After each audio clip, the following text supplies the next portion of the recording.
सब कुछ याद होने से भी नौकरी नहीं मिलती। कभी कभी, कभी कभी क्या, कभी ही नहीं मिलती है। जब अगर तुम्हें सब चीज़ें याद है तो तुम ये मान के चलो कि तुम्हारी जॉब नहीं लगेगी, अगर तुम्हें सब कुछ आता है। कैसे, एक मिनट समझाते हैं। ठीक है।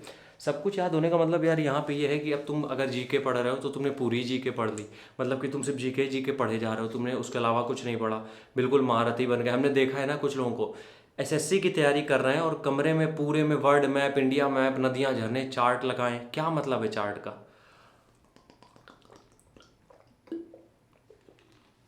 ठीक है। तुम एसएससी की तैयारी कर रहे हो और तुम इतने भयंकर चार्ट लगा के रखे हो जिसका कोई कोई वैल्यू नहीं है। वैल्यू है अगर यूपीएससी करोगे तब, तो सब कुछ याद कर लोगे। अब तुम्हें अगर आज 19 का पहाड़ा आता है तो इसका क्या मतलब है, कैलकुलेशन थोड़ी सी कम हो जाएगी। लेकिन अब तुम्हें पूरे एक दो से लेके पूरा 100 तक पहाड़े याद है तो उसका कोई मतलब नहीं बनता है यहाँ पे, क्योंकि अगर कैलकुलेशन तुम्हारी अच्छी नहीं है वहाँ पे तो पहाड़े भी काम नहीं आएंगे।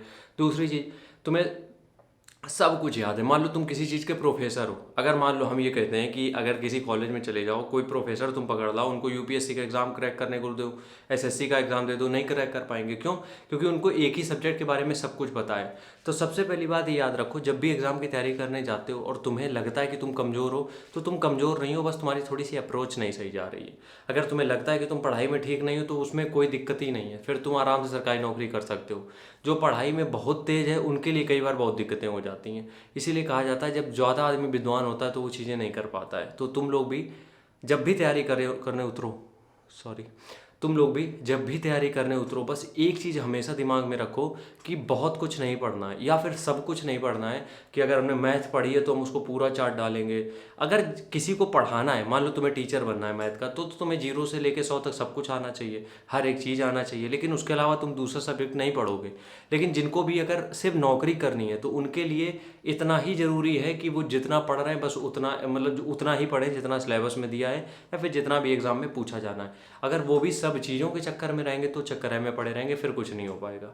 तो तुम लोग भी जब तैयारी करने बैठते हो, इसीलिए हमने हमेशा कहा है कि जब भी तैयारी करने बैठो सबसे पहला काम ये करो कि तुम सिलेबस लिख लो।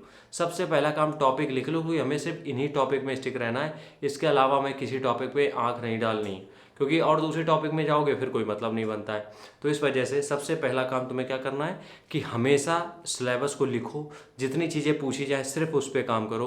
क्योंकि अगर तुम चारों तरफ देखोगे तो किताबें तो 75 है, बथेरी किताबें, और सब किताबें पढ़ने जाओगे सिलेक्शन तब तो हो गया फिर तुम्हारा।